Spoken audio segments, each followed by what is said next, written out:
Donc j'ai fait une thèse des mathématiques appliquées à l'économie.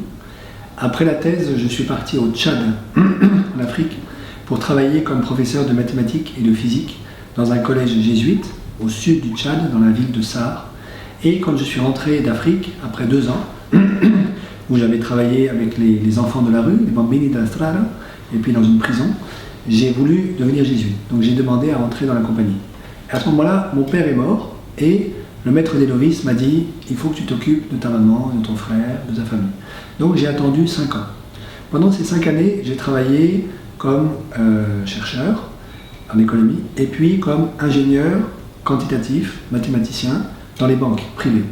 Donc j'ai fait des mathématiques pour les traders.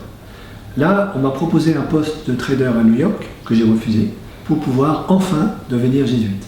Je suis rentré dans la compagnie, j'ai fait mon noviciat, les études de théologie, de philosophie, et là, mon provincial m'a demandé de reprendre mon travail comme chercheur en économie, ce que j'ai fait. Je crois que les motifs principaux qui font que nous sommes arrivés dans la crise financière actuelle, c'est que dans les années 70-80, l'Europe a cru qu'elle pouvait construire sa prospérité sur les marchés financiers. Elle a dérégulé les marchés, elle a donné beaucoup de pouvoir aux banquiers, et aujourd'hui, les banques sont en train de tuer l'économie européenne. La transition écologique, c'est le passage d'une économie qui dépend énormément du pétrole, du charbon, du gaz, donc du carbone, économie dont nous avons hérité après la révolution industrielle, vers une économie post-carbone, essentiellement construite sur les énergies renouvelables. La transition écologique, c'est le passage de la première vers la deuxième économie. En fait, il faut commencer par différentes étapes qui sont bien connues aujourd'hui.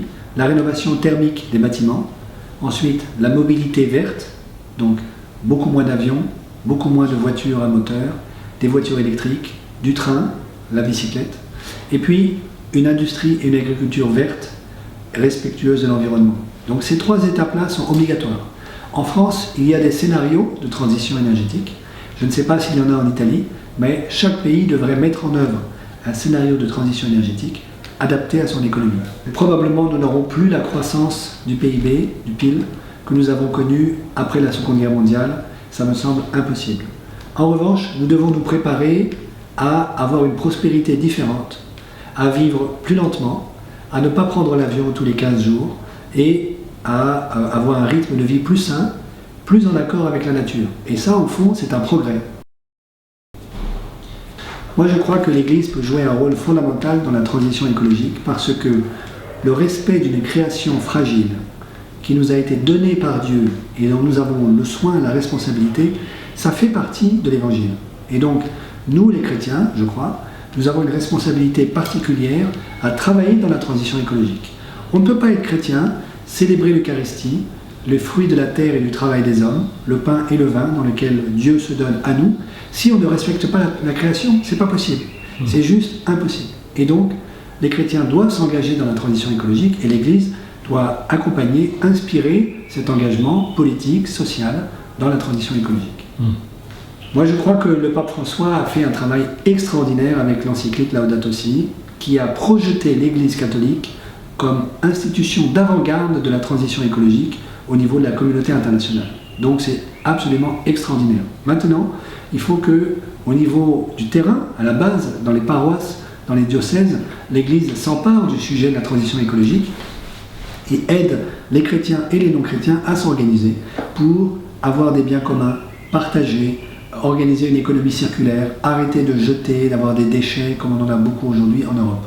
Et donc ça, c'est un travail, disons, plus local au niveau de la paroisse et du diocèse, et il faut absolument que l'Église aussi, à ce niveau-là, prenne sa responsabilité. Chaque chrétien doit aujourd'hui vivre cette conversion, qui est une manière, au fond, d'honorer la vocation baptismale, la vocation de baptiser, comme gardien de la création qui nous est donnée par Dieu. Les relations que j'ai avec les économistes mainstream sont assez ambiguës. J'ai plutôt de mauvaises relations avec les financiers, ça c'est très clair, y compris les financiers catholiques, qui m'en veulent beaucoup parce que je les critique beaucoup. Voilà. Avec les économistes mainstream, au fond, la plupart savent que j'ai raison et que l'économie néoclassique, l'économie mainstream, est une espèce de scolastique qui n'a plus de contact avec le réel. Mais ils essayent de défendre leur pouvoir académique, leur forteresse, et donc ils réagissent par le mépris et par l'indifférence à l'égard de toute critique qui est formulée contre eux.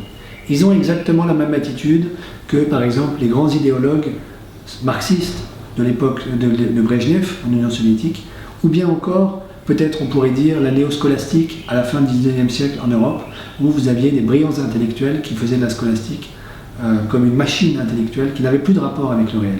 Donc, ils sont indifférents à toute critique. C'est très difficile. Même en France, par exemple, il y a une poussée de l'extrême droite politique en France, et je sais que j'ai été cité par un politicien d'extrême droite. Donc, c'est très très compliqué, à la fois de critiquer les institutions européennes, parce qu'il faut les critiquer, et de ne pas être récupéré par des populistes. Ce qu'il faut faire, à mon avis, c'est insister sur les solutions, les alternatives. Les populistes d'extrême droite n'ont aucune alternative à proposer, sinon la violence et la dictature. Donc il faut proposer des alternatives démocratiques pour sauver l'Europe des banquiers et de l'extrême droite.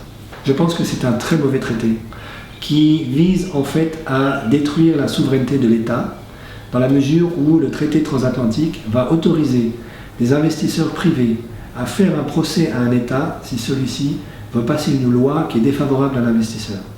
D'après le traité, au moins dans la version actuelle, l'investisseur privé pourra demander à ce que la plainte qu'il dépose contre un État soit traitée par un tribunal international ad hoc sur lequel il n'y a aucune garantie de neutralité. Et donc, ça veut dire qu'un État, lorsqu'il voudra passer une loi, devra réfléchir à la question: est-ce qu'un investisseur va me faire un procès s'il perd de l'argent à cause de la loi?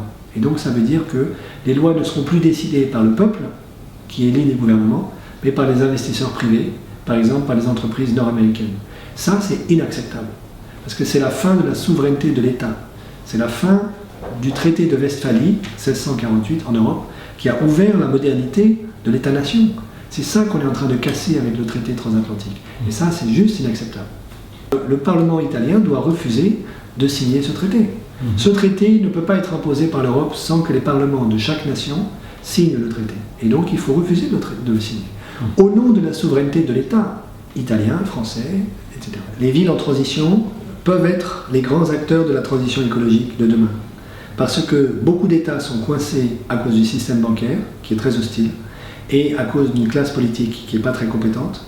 En revanche, au niveau des villes, il y a, disons, une espèce de démocratie plus directe entre les citadins et leurs représentants dans la ville, qui peut permettre d'avancer plus vite. Et donc aujourd'hui, par exemple, le grand réseau C40, donc les 40 plus grandes villes du monde, peut être un réseau en fait plus puissant pour la transition écologique que le G20, qui est le réseau des États, des 20 États les plus riches du monde.